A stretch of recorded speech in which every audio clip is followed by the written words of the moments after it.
até que ponto eu mantenho o foco e até que ponto eu dou atenção a alguns sinais que podem gerar uma pivotagem estratégica para você, né? Porque às vezes o mercado que você está aqui perseverando, ele não está maduro o suficiente. E às vezes você morre por inanição, por falta de oxigênio, por sufocamento, porque você não está conseguindo gerar caixa. Hoje eu tenho a honra de falar com meu amigo querido, que é o Thiago Scaff. Eu vou ler aqui porque o currículo do Thiago dá 10 páginas e vocês têm que saber disso. O Thiago Scaff é CEO e fundador da Experience. Eu li errado, depois ele vai me corrigir. Experience XR, EdTech focada em experiências de aprendizagem imersivas e interativas.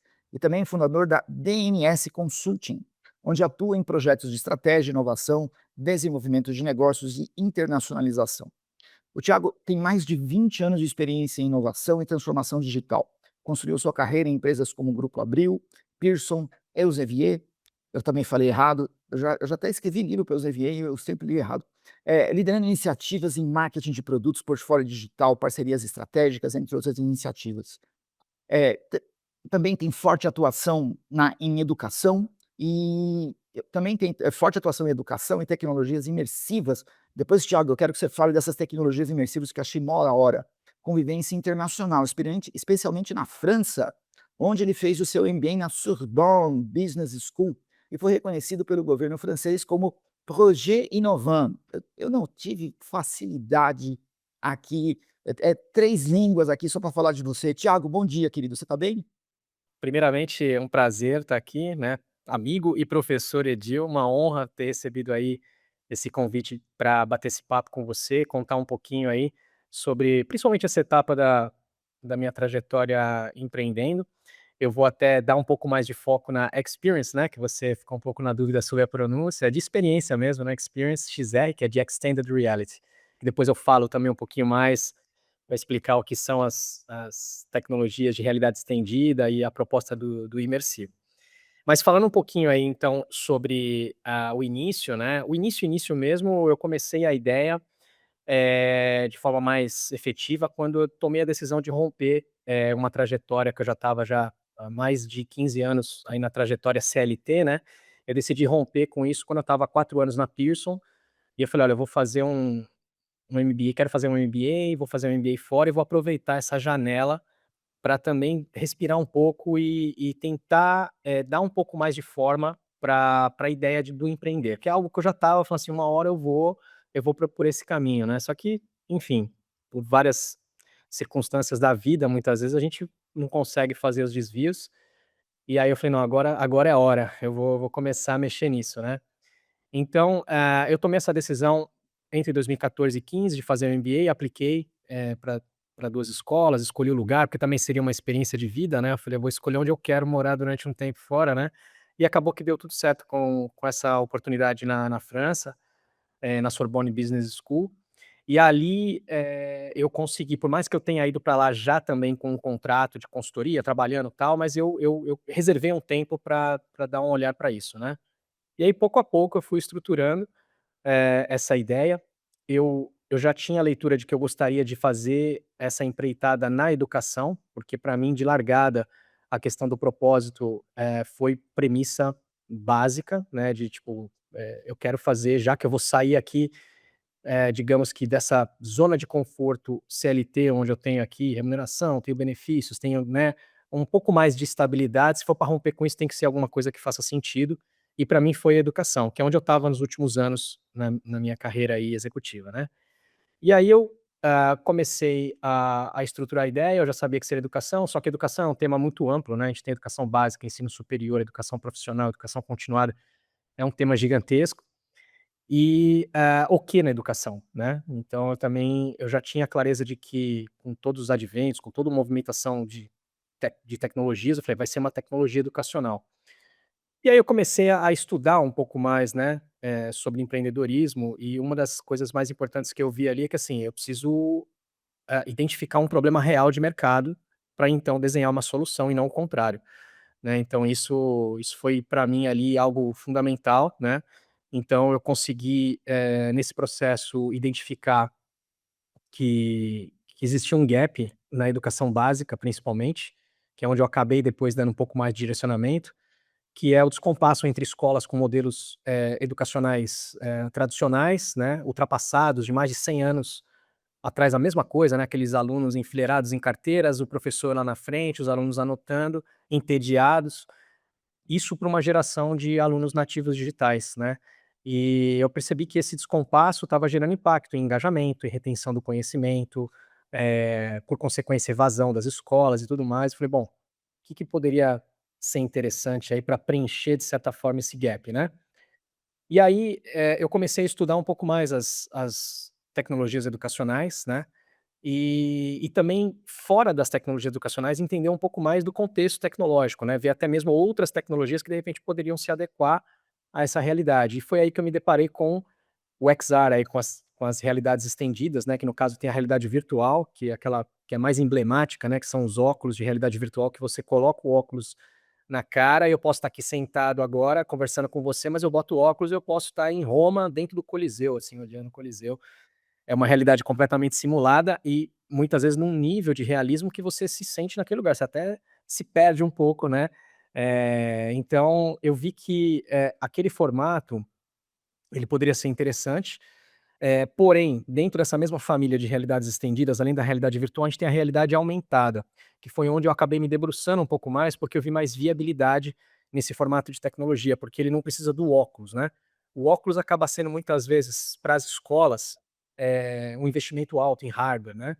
Porém, muitas escolas já têm, tablets à disposição ou ainda, se for para alunos principalmente de ensino médio, anos finais do Fundamental 2, eventualmente até permite o uso do celular para algumas atividades, e é possível usar a realidade aumentada dessa forma. Então eu posso com a realidade aumentada, com o celular, eu posso projetar um sistema solar no meio da sala de aula, eu posso projetar um corpo humano em escala real, em 3D, explorar.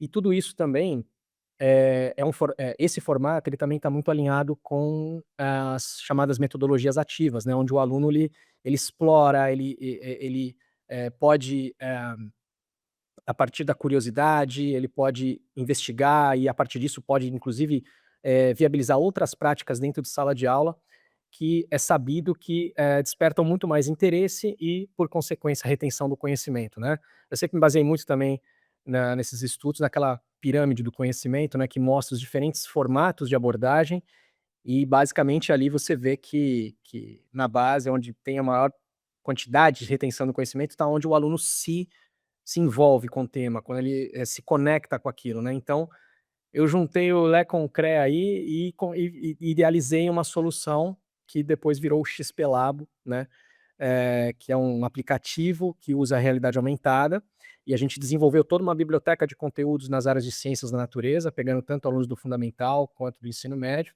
E a ideia é essa, é pegar uma partezinha da aula ou o professor fala: "Ó, vai ter uma atividade para casa", é uma coisa gamificada, lúdica, né, que é para ser aquele gatilho de engajamento. É legal porque você falou como é que sobe o morro, né. Agora, depois a gente vai ver o que que a gente faz quando chega lá em cima. Cara, eu vou pegar algumas coisas que você falou aqui, você falou do Lé com Cré, né, eu vou falar só do Lé. Eu anotei aqui, né, 5 coisas que você disse que me chamaram muito a atenção, que eu acho que talvez se a gente fosse construir uma base teórica para poder falar assim: "Véi, você quer inovar? Quer". Então presta atenção nessas 5 coisas, eu vou dizer as 5 que você falou. Primeiro é a conexão com o propósito, né, foi a primeira coisa que você falou: "Cara, tinha que fazer uma coisa que eu entendesse como é que eu consigo mudar a vida das pessoas de um jeito em que eu sinta orgulho de fazer isso depois, né. Então eu podia fazer, um fundo de investimento para milionários, eu podia ajudar crianças a aprender mais. Resolvi ajudar crianças a aprender mais. E não tem nada de errado criar um fundo de investimento para poder fazer milionário, é propósito de cada um. Quando você enriquece, você pode transformar esse dinheiro em lucro. Não tem nenhuma atividade lícita que seja errada, né. Se é lícita, não é errado. A segunda coisa é que você foi buscar conhecimento, né, então assim, é muito importante que o empreendedor entenda quais são as fronteiras do conhecimento que ele tem e consiga entender com a humildade necessária que ele não tem tudo aquilo que ele precisa. E buscar o que não se tem não é um sinal de fraqueza, muito pelo contrário, é um sinal de coragem, né. A terceira coisa é que você fez uma coisa conectada com a sua experiência. Você trabalhou em um monte de empresa na qual a educação sempre foi a pauta. E essa é uma coisa que você falou: "Cara, isso aqui tem a ver comigo", né. Se fosse alguma coisa de indústria farmacêutica, não. Pô, eu vou entrar num mercado completamente diferente, novo. Quer dizer, é muito provável que quando eu tenho uma grande ideia, Alguém eu diga para alguém que já tem experiência da minha grande ideia, o cara fala assim: "Velho, isso aqui já foi testado há 30 anos atrás", quer dizer, a experiência conta muito. E isso é um alerta especialmente para quem é mais jovem, né, de tipo, se não tem nenhuma experiência, é claro, não é que não vai dar certo, mas perceba que experiência é uma coisa importante, né. Uma quarta coisa que você falou também que me chamou muito a atenção de uma forma muito positiva é foco. Você falou assim: "Edil, educação é uma coisa desse tamanhão, eu tenho que fazer uma coisa aqui pequenininho", porque muitos negócios acabam se frustrando justamente pela falta de foco. É aquela história antiga do pato, né, o pato nada, o pato voa, o pato anda, mas não faz nada bem feito, né. O que que eu posso fazer bem feito? E a quinta coisa, cara, é genial. Eu estou indo resolver problemas que as outras pessoas têm. Meu, você, qualquer pessoa que estiver assistindo esse vídeo aqui, presta atenção, está tentando fazer um negócio, olha para o que as pessoas reclamam, escuta o que as pessoas reclamam, porque é ali que está o dinheiro. Se você resolve esses problemas, você ganha dinheiro, né? E se todo mundo está dando a solução para aquele problema, você vai ter que trabalhar muito para ganhar menos dinheiro. Você vai entrar no mercado de concorrência muito grande, né? O famoso mercado do mar sangrento, né? Thiago, falei bonitinho, esqueci alguma coisa? Não, não, perfeito, é isso, né, até um ponto que eu acho que foi um grande aprendizado para mim, é esse, né, de você, tomar as decisões, estratégicas, de fora para dentro e não de dentro para fora, né, eu acho que tentando sintetizar um pouco isso, né, você tem que estar com essa clareza de que existe uma dor, uma necessidade real de mercado e como você falou também, isso é um oceano vermelho, é um oceano azul, entender se tem espaço, né, para você. A gente também, até falando um pouquinho, né, de dores aí, né, a gente chegou um pouco à frente, talvez, de certa forma, porque eu comecei a colocar no mercado essa oferta ali em meados de 2022, né. A gente estava num cenário ainda de pandemia, as escolas ali sofrendo para lidar com aulas no Zoom, principalmente escolas de ciclo básico que não estavam acostumados com esse formato, que você pega universidades hoje, já tem uma cultura do EAD, né, do ensino à distância, mais estabelecida. Agora, educação básica, assim, complicadíssimo. Eu lembro, o meu filho mais velho na época, ele estava começando o fundamental, o processo de alfabetização.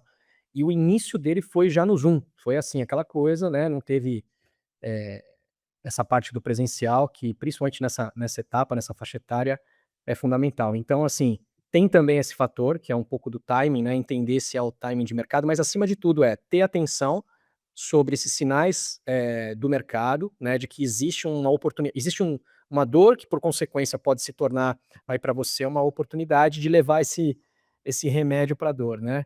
É meio clichê um pouco isso, mas isso não tem o que discutir, né, isso é fato, né.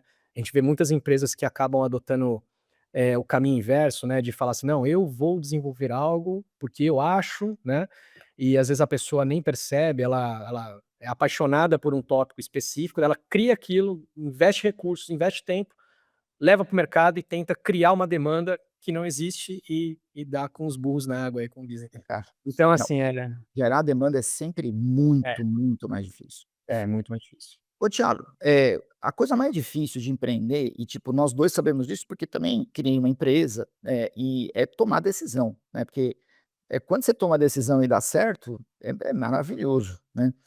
E aí você fala: "Viu, eu sou o bonitão", né.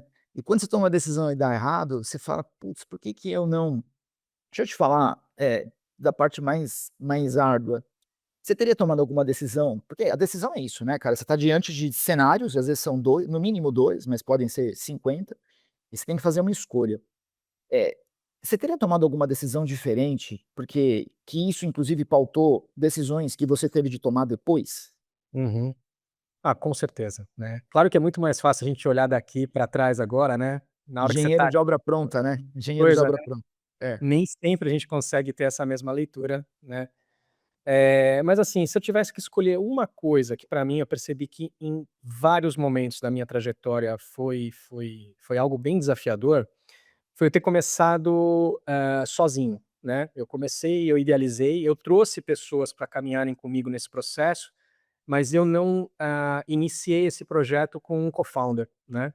E no meu caso em específico, eu trago aí algumas experiências, algumas skills, mas assim, tem uma outra parte super importante que eu não trago, né, e que isso me fez, em vários momentos, ter mais ter mais dificuldades, né. Então, o que eu oriento, alguém, principalmente nesse caso de ter uma primeira empreitada, que foi o meu caso, né, não tinha até então empreendido. E é uma jornada, assim, incrível, mas é uma jornada muito dura, né. Então quando você tem alguém para partilhar, essas experiências, as tomadas de decisão e tudo mais, eu acho que é muito melhor. Claro que vai ter problemas como qualquer relação, né, não é para ter ilusão de que, né, acho que o pessoal que empreende ou já escutou alguém que empreende contar sabe, que fala assim: "Ah, sociedade é um casamento, você vai ter, né, o ônus e o bônus desse formato de relação".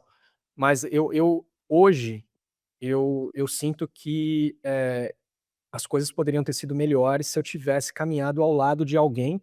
E aí, se eu pensar em skill técnico, em perfil dessa forma, no meu caso, como eu sou um cara mais de negócios, que conhece o mercado de educação e tudo mais, eu precisaria de alguém de tecnologia comigo, porque eu entendo de tecnologia, mas eu não, assim, eu vou até na página 2, 3, né.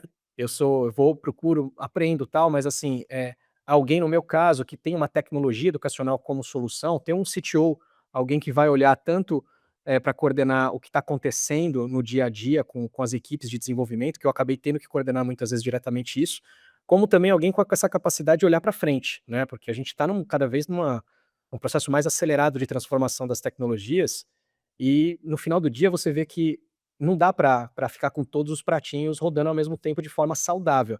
Vira um pouco de pato, né, igual você falou, né, não anda bem, não nada bem, não voa bem. Então, eu acabar, por mais que eu percebia que eu tinha algumas características onde eu ia melhor, o fato de eu ter que me dedicar, às vezes muito tempo pra parte onde não tinha ninguém, era um buraco que eu tinha que cobrir, a outra parte ficava manca. Então, isso foi algo que eu olho pra trás e falo: "Olha, se eu tivesse caminhado com alguém, eu acho que eu teria acelerado mais rápido, de forma mais consistente nos negócios". Então, se tiver que escolher um, eu escolheria esse, mas tem várias outras coisas que a gente pode pensar aí que foram, sem dúvida, decisões aí que se eu tivesse condições de voltar, eu faria um pouco diferente, mas isso é uma coisa que, enfim, você leva para as próximas experiências e também a gente está numa trajetória aí que permite corrigir o percurso aí no ao longo da caminhada, felizmente. Toda vez que eu escuto alguém me respondendo aqui, eu fico me colocando também em primeira pessoa, né. Pô, eu concordo plenamente com você. Acho que a decisão mais acertada da minha vida foi ter montado a Atingir com sócios. Cara, é maravilhoso quando você tem a contraposição de ideias, né. Porque quando você concebe a ideia na sua cabeça, ela é linda, ela é maravilhosa, ela é perfeita, não tem erro. Aí quando você expõe para pessoas que são inteligentes, e no meu caso especificamente, eu tive uma questão muito especial. Os meus sócios todos são muito mais inteligentes do que eu, então isso facilitou muito a minha vida. Eu tenho dó deles, né, mas para minha vida foi maravilhoso. E quando eu expunha aquelas minhas ideias incríveis, eles olhavam para mim com toda a educação do mundo, eles falavam: "Puxa, que ideia legal, mas se acontecer tal coisa, como é que a gente se vira para poder resolver?", né. E era um jeito educado, inteligente de dizer: "Cara, que ideia horrível, você não tem vergonha?". Pois Cara, é, eu segui as minhas ruins mesmo assim, então esse que é o problema, né, exato. quando você tem É. esse ponto é fundamental, é. É fundamental, porque aí você tem uma contraposição que é dada por uma pessoa que quer o bem da empresa tanto quanto você, né. E quando não tem ego, e esse é o caso aqui da Atingire, quando você não tem ego, quando tá todo mundo puxando a corda para o mesmo lado, é maravilhoso. E eu diria, sabe, Thiago, uma coisa, acho que para mim isso foi muito importante, né, e a minha contribuição aqui também para essa resposta. Eu gosto demais dos meus sócios, muito, muito, gosto, eu tenho amor por eles, exatamente como o amor que um irmão tem para o outro, com a diferença que a gente nunca brigou, nunca tivemos uma discussão, uma briga, nada, nunca. Mas assim, eles não eram, no momento de constituição da sociedade, os meus melhores amigos, sabe, aquele pessoal que você vai tomar cerveja, que você vai assistir jogo de futebol, você vai no cinema, não, né. E não tem nada de errado, e talvez se eu montasse uma empresa com os meus melhores amigos, ela talvez não fosse tão bem-sucedida, porque a gente precisa olhar as competências, são competências que são complementares, que essas são as melhores, que é o que você acabou de ensinar. Pô, se eu pego um cara de tecnologia, que manja de tecnologia, do mesmo tanto que eu manjo de negócio, cara, a gente poderia ter chegado lá muito mais cedo, né. Thiago, eu vou te fazer a última pergunta incômoda, juro, prometo. E qual foi a decisão mais difícil que você teve de tomar, cara? Manter o foco. Eu acho que manter o foco, é algo que foi uma decisão que eu tomei lá atrás, porque Hum. quando eu comecei a construir a experience, a solução, a estratégia de negócio, eu falei: "Olha, eu vou construir algo dentro de um modelo de negócio específico, mais escalável, no modelo mais, SaaS, né, de Software as a Service, modelo de assinatura, receita recorrente e tudo mais". E para você construir algo, um produto, assim, por mais que ele tenha também serviços que acompanham, que agregam muito valor, você precisa ter um foco, né. E algumas coisas, você vai aprendendo ao longo da trajetória, que lá atrás, quando você idealizou e investiu e começou e tudo mais, você não estava com isso tão claro. A hora que você vai para o choque, né, por isso também é importante você ir para o choque o quanto antes, né, para você já se testar essa ideia. Mas eu acho que para mim, o mais difícil foi ter seguido essa trilha, porque eu escolhi no início a educação básica como setor.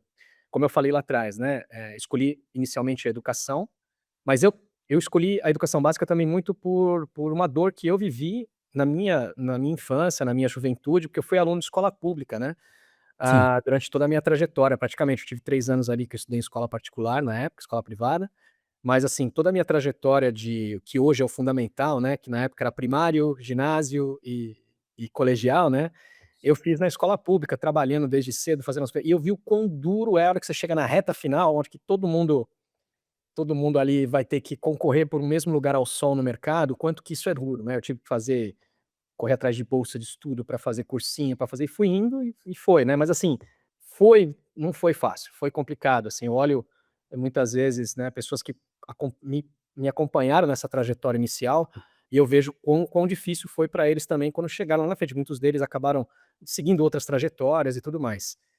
Então assim, esse foco na educação básica foi muito motivado também por esse propósito, né, mas assim, é um mercado que se revelou para mim depois um mercado muito difícil, né. É um mercado que, quando a gente olha para o business, tá, ele é um mercado que tem um teto muito alto, que é interessante, porque são, no Brasil hoje, 50 milhões de alunos mais ou menos na educação básica, é um número astronômico, né, principalmente se você baseia seu modelo de negócio nesse granular aí do aluno, né. Mas ao mesmo tempo é um mercado onde 85% mais ou menos da educação é pública, e aí você tem todos os desafios de se comercializar na área pública. Então assim, eu, tô trazendo um pouco mais de contexto contando tudo isso, né, mas para mim, em vários momentos, eu sofri muito por conta do ciclo de vendas muito longo do ciclo básico, muito difícil, a maioria das escolas pequenas, né, então você vai fazer um contrato com uma escola, é 100 alunos, 200 alunos, tal, até você alcançar uma base de faturamento, você fala: "Tá, tô break-even aqui, tô conseguindo respirar um pouco", é muito difícil, né. Ou você tem que fechar com um sistema de ensino, que é um outro tipo de negociação, ou com uma editora, que também é um ciclo muito longo. Então tudo isso demanda um oxigênio que, do jeito que eu comecei o meu business, né, que foi, bootstrap, né, foi com ideia, recursos próprios e depois a gente foi, né, captamos recursos com a Samsung, depois captamos com investidores anjo e tudo mais, mas sempre ali, né, no limite, né, nunca estava sobrando, para conseguir prever um runway, né, um fôlego um pouco mais longo. E durante essa trajetória, em vários momentos, pessoas bateram na porta: "Ô Thiago, legal essa ideia que você tem aí e tal. Você não faz isso para eventos? Você não faz isso para marketing? Você não faz isso para treinamento? Você não faz, né?" E eu me mantive ali, né. Hoje eu, sendo muito transparente, eu até, em alguns momentos até me arrependo um pouco de alguns sinais que eu poderia ter, mas isso tudo também foi fruto de uma imaturidade empreendedora inicial ali, né. Eu falei: "Eu vou seguir a cartilha do foco, visando esse mercado". Eu falei: "Vou começar na educação privada", eu tinha toda uma estratégia, né, que depois é uma outra coisa também, assim, startup não dá para você querer ter um mega planejamento de longo prazo, cara, as coisas são muito rápidas, né. Eu tinha planejamento até 2035 em planilha, linha a linha, né, eu falei, hoje eu olho e falo: "Tudo mudou já em, assim, questão de meses", né. Então, para mim, alonguei aqui bastante essa resposta, mas Ah, assim, excelente sua mais resposta. difícil foi manter o foco, né, acho que isso é pra todo empreendedor, você tem que conseguir calibrar, assim, até que ponto eu mantenho o foco e até que ponto eu dou atenção a alguns sinais que podem, gerar uma pivotagem estratégica para você, né, porque às vezes um mercado que você está aqui perseverando, ele não está maduro o suficiente ou ele não está, e às vezes você morre por inanição, por falta de oxigênio, por sufocamento, porque você não está conseguindo gerar caixa. Então, isso foi uma dor, né, que eu passei aí e que, falando de decisão difícil, acho que foi o foco. E de novo, teorizando a sua resposta aqui, né, e eu vou fazer com menos profundidade, mas pegando aqui talvez a essência, né. A É que o negócio do Thiago era de tecnologia, e tecnologia muda rápido. Véi, tudo muda muito rápido. Se você for fazer cadeira, você vai ter impacto de tecnologia. Se for fazer lente de óculos, e eu tô olhando as coisas que estão aqui à minha volta, qualquer coisa que você vai fazer na vida não, não, não, cachorro quente também, qualquer coisa tem impacto da tecnologia, né, porque não, mas imagina, qual é a tecnologia de fazer salsicha? Cara, chama iFood. Você já deve ter ouvido falar. Tudo está subordinado a essa questão de mudar rápido, né. Isso se conecta com a questão que eu queria te fazer agora, porque, muita gente chega em mim e fala assim: "Ô Edil, você tô aqui em empresa, você empreendeu, aparentemente deu certo, ninguém sabe dos tombos que eu tomo, só sabe das É, pingas que eu bebo, né. Aí, tô lá dando as palestras, tô dando treinamento, né, aí ninguém sabe os bastidores, né. E sim, aí, vale a pena montar negócio? Eu sempre digo que vale, porque eu não minto, eu também penso rigorosamente nisso, né. Mas as pessoas têm umas ideias completamente furadas, né. "Ah, agora você vai ser dono do seu próprio nariz". Sim, e esse nariz vai ser pago em todos os finais de semana que você perderá trabalhando, né. E quando você está sim. numa empresa é mais raro você trabalhar de fim de semana. Quando você tem o seu próprio negócio, você trabalha de sábado, domingo, feriado, não tem férias, não tem mais nada, tem descanso e tal. As pessoas não veem essa coisa, né, mais assim: "Ok, ok, tudo bem, vamos em diante". Mas assim, quando o pessoal pergunta: "Quero montar um negócio", eu sempre falo 2 coisas, e as 2 você já falou, né. Primeiro, que você precisa resolver o problema que os outros têm. E segundo, que você tem que ser muito adaptável, porque as coisas Uhum, mudam muito rápido, né. sim. O que que mais? Você tem se for assim para você colocar um livrinho de regras, que tenha uma regra só ou que tenha 50, quais seriam ou qual é a regra, Thiago, que você fala: "Ó, você quer montar um seu negócio? Tem umas regrinhas aqui que você precisa cumprir". Eu acho que uma coisa importante é caixa, né, você cuidar do caixa, né, acho que essa parte tá ligado a isso também, o vender, né, você, se preocupar em gerar caixa a partir de vendas, né, então tentar o quanto antes você buscar oportunidades de venda, e com isso você conseguir alimentar o caixa, deixando o caixa mais, saudável. Ter uma certa disciplina de execução naquilo que você planeja, mas ao mesmo tempo você ter essa abertura para captar o que está acontecendo e de repente você rever, né, acho que o trabalho de revisão do processo de empreender, principalmente quando você é uma startup que está construindo, né, cultura, tá construindo tudo ainda muitas vezes, principalmente nessa fase early stage, é você ter essa flexibilidade. Então é sempre um equilíbrio entre você ter um norte, você ter um planejamento e tentar, manter uma cadência, porém sempre atento aos sinais de fora e com o tempo você vai criando melhor capacidade de triagem daquilo que você descarta e aquilo que você retém.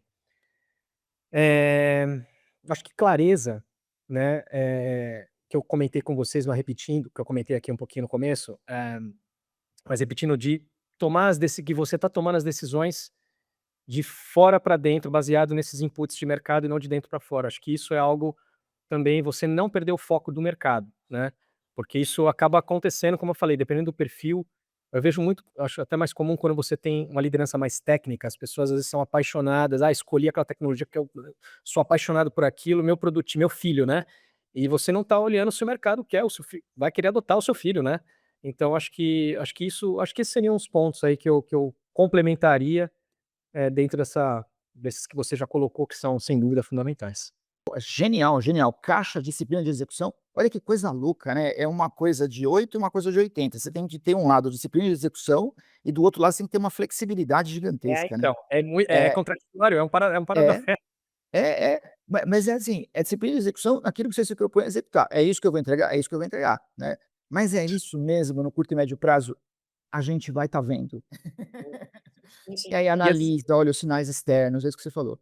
exato. E dentro dessa parte, por exemplo, você pode ter a clareza de que, assim, você está com uma solução que, Uhum. ela traz uma proposta de valor que realmente está resolvendo um problema, mas às vezes você vai para o mercado e você começa a se deparar que, pô, a minha abordagem inicial de modelo de negócio não está atendendo.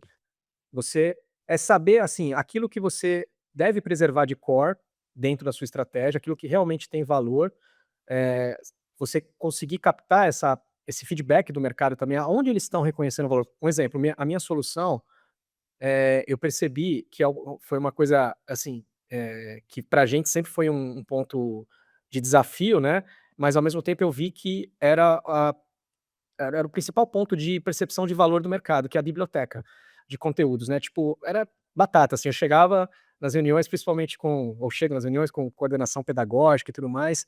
"Ah, legal, o que que você tem de biblioteca?". "Tá, sua biblioteca ela tá cruzada, tá linkada com a BNCC, que é a Base Nacional Comum Curricular, COB e tal", né. Então, assim, são coisas que você vai vendo que no final, eu posso ter N serviços que estão no entorno muitas vezes, mas eles são ou são pouco percebidos, né, o valor pelo seu público, né, ou às vezes nem são. Então isso também ajuda você a ir, acertando aonde você gasta mais energia, aonde merece mais foco, até mesmo na estratégia de comunicação, aonde que eu devo dar mais ênfase na comunicação. Tudo está de certa forma interligado, né. Mas enfim, só para complementar esse Não, ponto. não, o que você está falando é genial, Thiago, genial, porque você tem que criar a sua estratégia de lá para cá, né. Então, É. assim, o que que o cliente acha mais importante, o que que o cliente valoriza, o que que e não aquilo que você acha que o mercado tem que gostar. Eu É. acho que isso talvez esbarre um pouco na questão da arrogância, né, do tipo: "Olha o que que eu tenho aqui e tal", e quando na E verdade não, é de lá para cá, toda a estratégia para dar dinheiro é assim que funciona. Bom, Ô, sim. Thiago, você falou de um monte de habilidade aí, e eu queria até saber isso focadamente, né. É claro que a Uhum, gente precisa de ter conhecimento técnico, isso aqui não se discute, né. sim. Mas habilidades comportamentais, né, eu já vi em você aqui, e eu tenho a gente se conhece há muito tempo, eu tive a honra de ter sido o coordenador do curso que você fez na FIA, há muito tempo atrás, tá. Lá desde lá que vem a nossa amizade. E você sempre foi muito inteligente, muito sagaz, pega as coisas com muita facilidade. Essa sempre foi uma coisa que eu sempre notei muito em você. E essa é uma coisa que, às vezes, a gente nem sabe que tem essa habilidade, né. Pronto, essa eu já joguei na sua cara e tenho certeza, todo mundo que vai empreender precisa ter, né. Que mais habilidades que você usou e que foram importantes no seu negócio como empreendedor? Olha, uma que sempre vem, assim, de cara, né, que eu até brinco às vezes, né, quando eu converso, que eu vou contando um pouquinho dos desafios aí da trajetória, é resiliência, assim, né. Eu acho que resiliência, se tiver que escolher uma coisa para quem tá, pensando ou quem tá iniciando essa jornada, é assim, saiba que você vai ter muitos altos e baixos, você vai ter muitas vezes mais baixos do que altos, principalmente, no início, né, principalmente se você tá, como eu, foi o meu caso, começando aí pela né, uma jornada empreendedora, então a resiliência é algo fundamental. Eu comentei um pouquinho também sobre a capacidade de adaptação, né, então o mercado é muito ágil, as coisas mudam o tempo todo. Um exemplo, quando eu comecei, o negócio, não se falava nada, ou quase nada ali, quando eu realmente, montei o CNPJ ali em final de 2020, começo de 2021, que foi quando a gente recebeu o investimento da Samsung e começou a construir a primeira versão, não se falava praticamente nada de inteligência artificial. Nesses últimos tempos, assim, só se fala de inteligência artificial, por exemplo, né, então, como que eu pego isso agora e entendo, assim, você tem o lado realmente do quanto isso vai te agregar nas rotinas, no seu produto, na solução, mas também eu vejo muitas empresas hoje usando isso de forma marqueteira, né, usando o termo meio pejorativo aí, que: "Ah, não, a gente tem IA, IA", porque hoje você fala IAs, né, assim, investidores se interessam em investir em você, o mercado se interessa também em contratar sua solução, porque traz esse caráter de inovação e tudo mais. Então, assim, você tem que estar muito atento ao que está acontecendo, né, por exemplo, um outro exemplo, recentemente saiu uma lei proibindo o uso de celulares nas escolas e tudo mais. Eu falei: "Bom, e aí? Como que isso pega pra gente? O que que eu tenho que fazer?". A gente falou: "Não, vamos então agora mais do que nunca criar uma versão que vai funcionar em todas as telas". Porque, tem uma inclusive essa lei, e eu percebo alguns erros de interpretação, porque para fins pedagógicos o celular como device ele pode ser usado em sala de aula, o que não pode é o uso irrestrito, que de fato está errado mesmo, né. Mas assim, principalmente quando a gente pensa em escolas públicas, você vai para prefeituras e tal, você visita as escolas, muitas escolas compraram computadores, aí você tem desktop, você tem notebook, você tem Chromebook, você tem sala que só tem a tela interativa, o professor o que a gente tem que fazer? A gente tem que ser multitelas, a gente tem que achar uma solução que vai viabilizar que, eu leve, às vezes eu brinco, né, o hardware é o corpo, o nosso conteúdo é a alma, tem que vai levar a alma para qualquer um desses corpos que estão aí, né. Então essa capacidade de você se adaptar com as coisas que estão acontecendo, isso é fundamental. Eh A capacidade de aprender rápido, né, então você também tomar cuidado para você não ficar engessado numa única visão. É claro que aquilo que você vê que é core, você tem que preservar, mas, assim, tem coisas que estão no entorno que você tem que, se abrir para aprender rápido e mudar percurso quando necessário. que é fundamental em todas as etapas e todos os processos, independente do perfil de interlocução, é comunicação e negociação. Você vai como se comunicar e negociar com o investidor, com o cliente, com o parceiro, com a equipe interna, com todo mundo, né. Então o aprimoramento da capacidade, a importância da comunicação é fundamental. Eu sempre tentei desde o início, tive momentos que eu cheguei a ter uma equipe grande de quase 30 pessoas, grande pra gente, né, hoje a gente tá com uma equipe super pequenininha, mas o que eu sempre procurei fazer é trazer muito o time, pra dentro da visão, daquilo que está independente se é alguém que está com perfil de estagiário ou tem um perfil de back office, né, era uma coisa muito não, vamos todo mundo entender o norte, claro que cada um na hora que for fazer o seu, vai traduzir para aquela função, mas assim, todo mundo saber para onde que a gente está indo e tal, então, eu acho que isso é fundamental, essa parte da comunicação. Eu anotei aqui a resiliência, adaptação, aprendizagem, a comunicação barra negociação, porque é comunicar para dentro e comunicar para fora, né. E é legal, você que está assistindo a gente aqui, faça uma autoavaliação, que de 1 a 10, que nota você daria em cada uma dessas daqui? E uma coisa que a gente sempre fala, se você deu nota alta, continue estudando para você se tornar uma referência. Se você se deu uma nota baixa, crie um plano para você poder, ficar melhor nisso, porque isso aqui é uma competência essencial para ser empreendedor.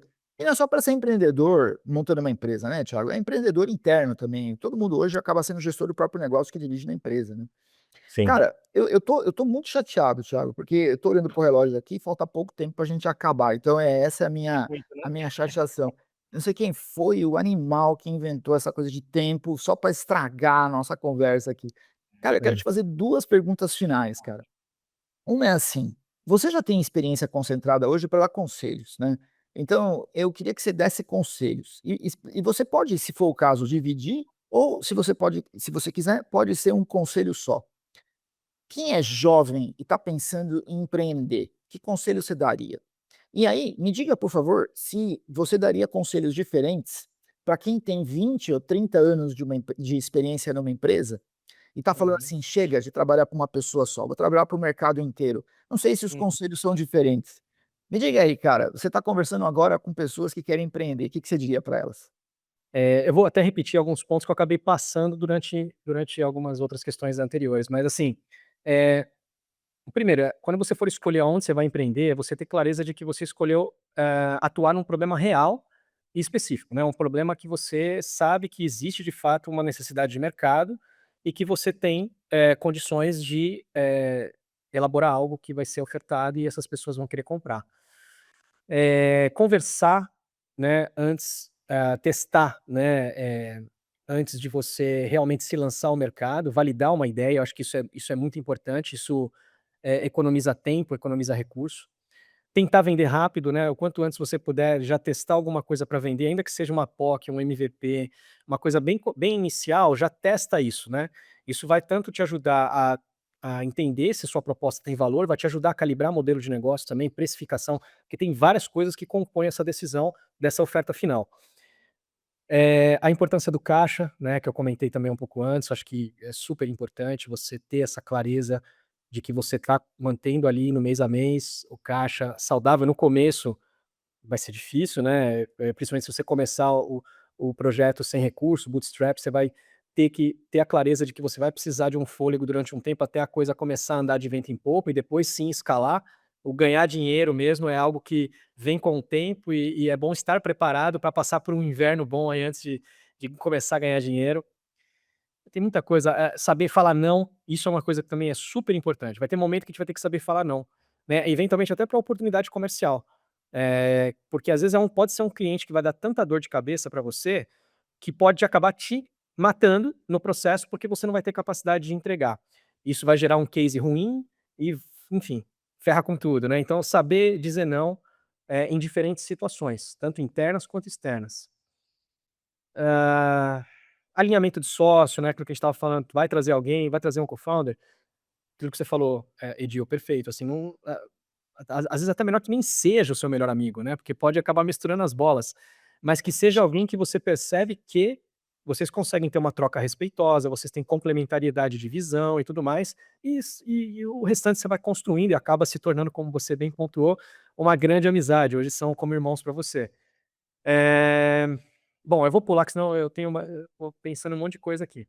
Eu vou passar para a parte então de quem, estaria saindo de uma carreira executiva para ingressar na vida empreendedora. Acho que todos esses que eu falei antes, né, agregando usa a bagagem, né, que você já tem. Eu procurei, por exemplo, fazer isso, né, eu trabalhei muitos anos na educação, eu vi que era a área que eu queria também, até porque eu sabia onde a hora que o calo apertasse, eu não só tinha conhecimento já do mercado, mas eu sei que também aquilo estava além do cash, além do dinheiro, né. Porque nesses momentos em que realmente você se vê ali sem sono à noite pensando que acaba te mantendo no trilho muitas vezes é aquela coisa que tem significado para você, né. Então, usa bagagem, tenha consciência de que é algo que tem significado, algum significado real para você. Vai aos poucos, né, testa, eu acho que vale testar com pessoas próximas, não faz uma transição muito radical, porque isso pode gerar impacto, principalmente se você tem família, alguma coisa assim. Encontre uma cadência saudável para que você consiga fazer a transição, mas tenha consciência de que a hora que você falar: "Eu vou", você tem que ir de cabeça.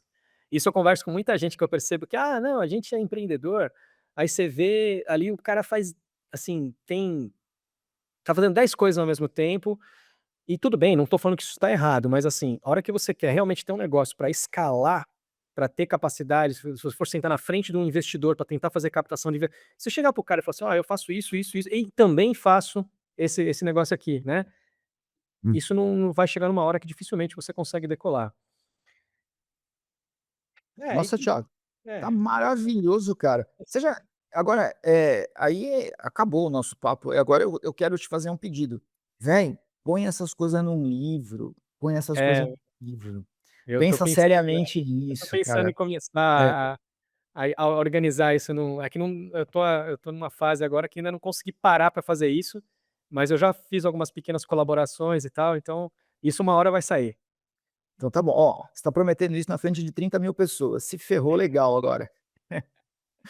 Ô, Vamos Thiago, com dor do coração aqui, eu vou encerrando aqui a nossa conversa, mas, velho, a gente tem muita coisa da qual a gente não conversou. Então, já fica aqui a minha ameaça para a gente retomar aqui essa nossa conversa futuramente, para poder pegar outros pontos aí, que acho que a sua experiência é muito rica, ela tem que ser compartilhada, que já que você falou lá no começo, é uma coisa fundamental da questão do propósito de ajudar as pessoas, você tenha certeza que esse nosso papo aqui vai ajudar muita gente a conseguir realizar seus sonhos aí, viu? Eu queria te agradecer de montão pela generosidade da conversa. Fala um tchau para nossa galera aqui. Não, eu que agradeço, foi ótimo o papo, desculpa aí, eu me alonguei um pouco mais aí em De algumas jeito questões, nenhum, acabou foi estourando aí o maravilhoso. tempo. Mas assim, vai ser um prazer enorme a gente fazer um segundo, terceiro papo, e eu fico à disposição, assim, quem quiser também, depois me chamar para bater um papo, fica à vontade, eu posso depois, achar um meio aqui de compartilhar meus contatos, mas eu estou no LinkedIn, pode ser um primeiro canal de comunicação, mas eu fico à disposição. Obrigado pela confiança, pelo convite, pela oportunidade, sempre que precisar pode contar comigo. Os contatos do Thiago estão aqui na descrição do vídeo, aqui os contatos de LinkedIn. Pessoal, entra lá, entra no site da Thiago também, conversa com ele, vocês vão pode ter certeza, vão aprender muito mais ainda com ele. Thiago, muito obrigado, obrigado de coração, viu? Obrigado você, Diogo. Pessoas queridas, obrigado, tenho certeza que vocês curtiram o papo, semana que vem tem mais. Abração, valeu.